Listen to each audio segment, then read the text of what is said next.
Welcome to Mary's Village Style, and welcome to my kitchen.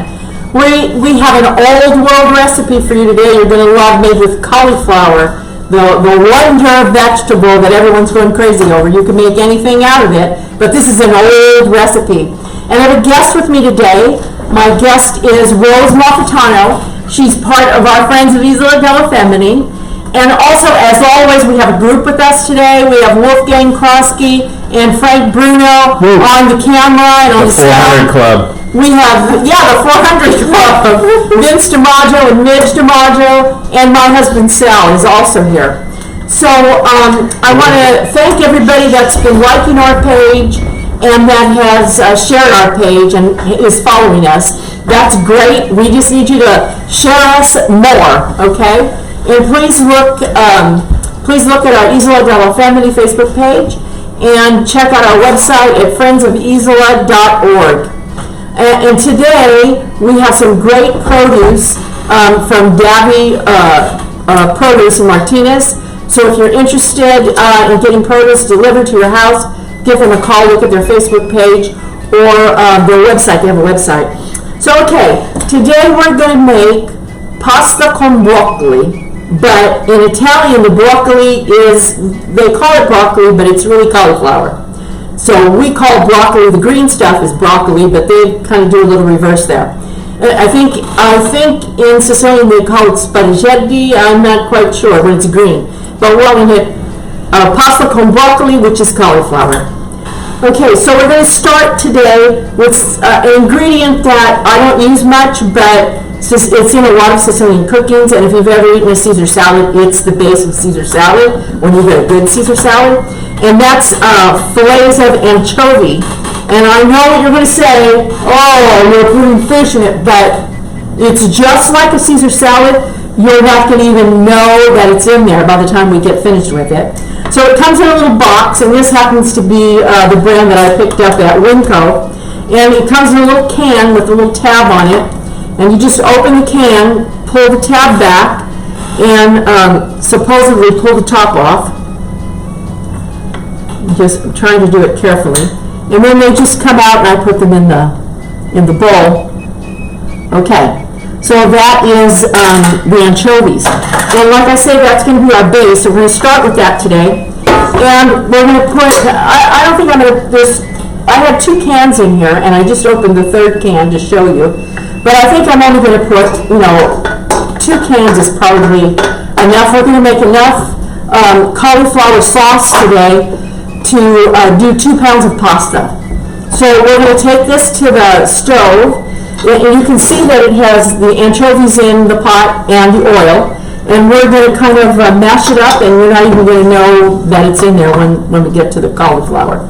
Okay, so we're going to go to the stove.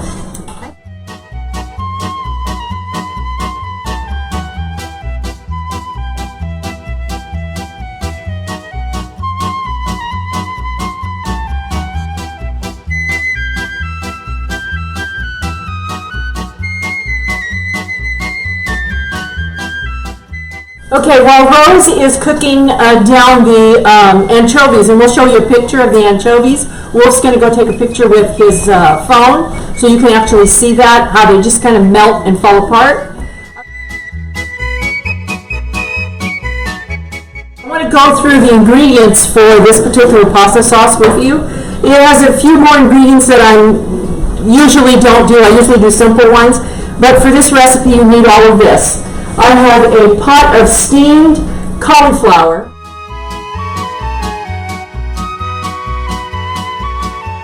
And it's very soft. It breaks apart when you touch it. That's fine. I chopped 2 heads of fennel, and it's anise or fenocchio, whatever you call it. And I also saved the tops of the fennel bulb because I'm going to chop them up and add it to this. And I didn't save it all, just a little bit. I don't really know how much we're going to use. We're probably going to use all of that. I have 2 white onions in this bowl, and chopped, and a large bunch of green onions, okay? And I have some pine nuts, some red pepper flakes, and garlic, and some constituted raisins. And I say reconstituted because I don't want them really dry. I put a little water in it and soaked them a little bit. But if your raisins are really, really dry, you can just add a little water and put them in the microwave for a few seconds, and they come right back at you. Okay, we're going to go back to the stove. I think I've told you all the ingredients. Oh, and we're going to use bucatini pasta today. Okay, be right back. You know, but if there's an ingredient you don't have, you can eliminate it. It's really okay.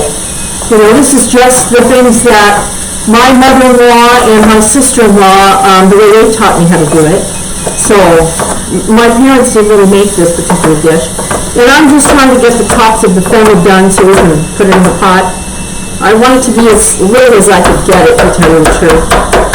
So I'm just going to chop it up here a little bit while the onions are cooking in with the anchovies. And hopefully we'll get a picture of that.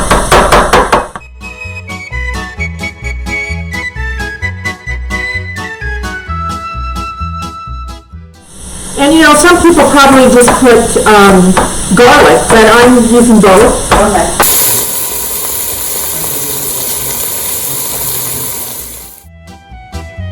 We're going to add some olive oil to the pot because it's kind of used it up.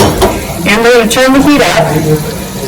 And we're going to put some red pepper flakes, whatever amount you like.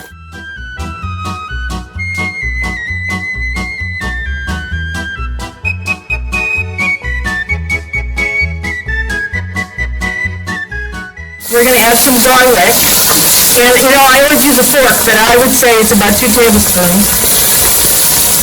And it's chopped garlic. And Rosie's going to stir it up a little bit. And we want a little bit juicier than that.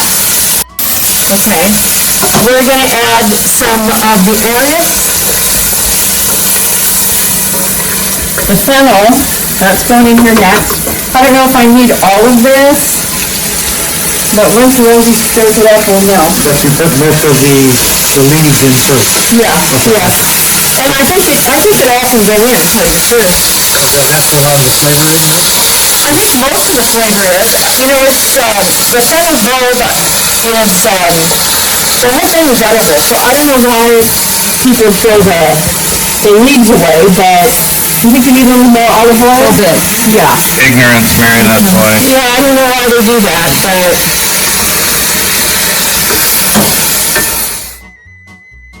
Okay, I have a quarter of a cup of pine nuts, which might be too much. I don't know. Rosie's going to stir it up, and we're going to see. You know, I'm not a pine nut fan, and I think that's plenty. So a quarter of a cup is too much for me. And we're going to put some raisins, and Rosie's going to stir that up, and I don't know how much that was, maybe. Now, if you don't like raisins, can you leave that out? Yes. You can leave out whatever you like. Okay, and here's the steamed cauliflower, and you can see how easy it breaks up. So we're just going to throw this in, and Rosie's going to continue to stir. You want this to be broke up? Yes. Okay. Put some muscle in it, Rose. Okay. Okay. So then let me ask you about this pot. Yeah. How many quarts is this pot that you have? Oh, I think this pot, see, I have this is my favorite pot. Yeah, I know that. It's an 8-quart Dutch oven pot. 8 quarts. Yeah.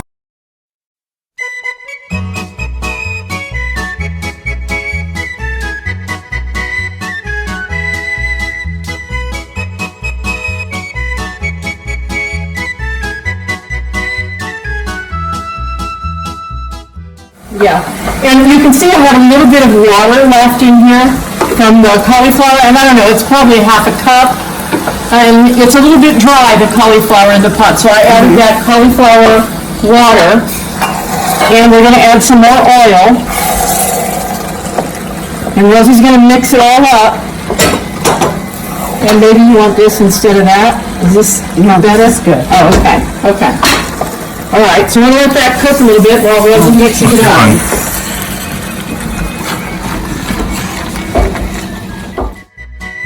Add a little bit of tomato, this is tomato puree from Centro, chinchou, I can't even say it correctly, and Rosie's gonna mix it. We just want enough tomato to color it a light rose color. Rose color. Yeah. And Rosie, you can add some pasta water to that a little bit.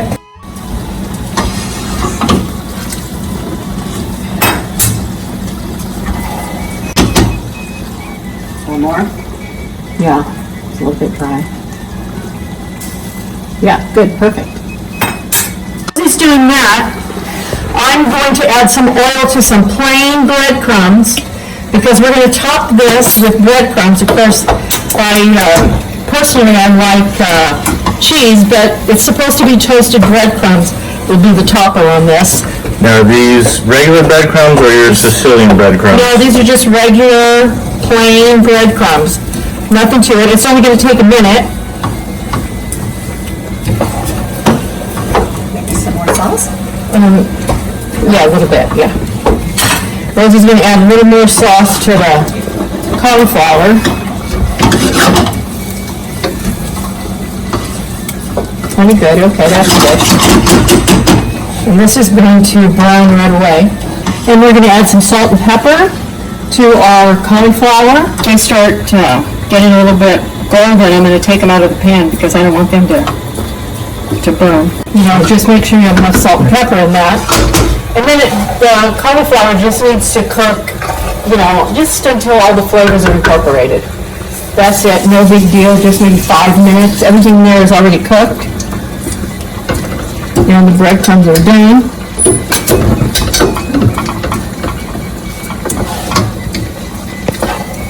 Okay. So I'm going to take these out of the pan before they burn on me.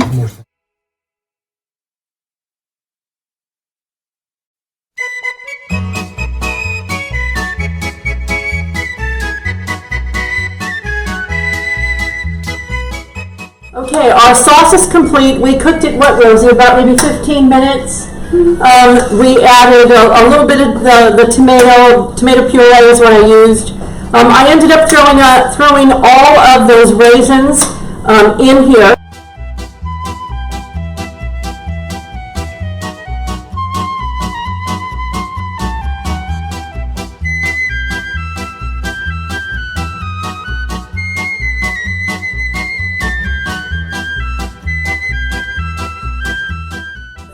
To give you an idea of what it looks like. So this is actually our sauce, which you have to say is a vegetable, it's like a vegetable, I don't want to say mush, but kind of like that. So now I have 2 pounds of boiled bucatini, and I'm going to add the sauce to the bucatini, and we're going to put it in a plate, and we'll be right back.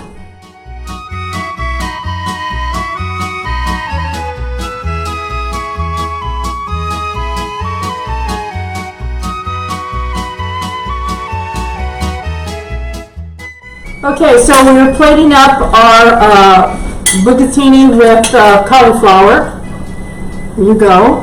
I hope you can see it. Did you try to get a picture of a bowl of pasta? And I wanted to use what was left in the pot because it was all the good stuff in the pot.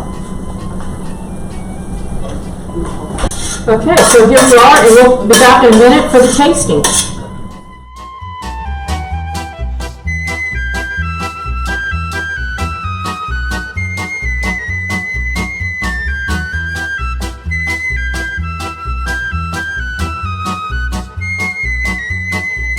Okay, so the normal way that the Sicilians eat this pasta is to sprinkle some of the toasted breadcrumbs on it, and it just makes it a little crunchy. You know, I guess I'm too California. I like cheese, but here you go. You can have whatever topping you'd like, either cheese or breadcrumbs. Thank you for watching our video today. We're going to sit down and eat and see how people like the taste of it. Wonderful. You guys are quiet. I second the motion.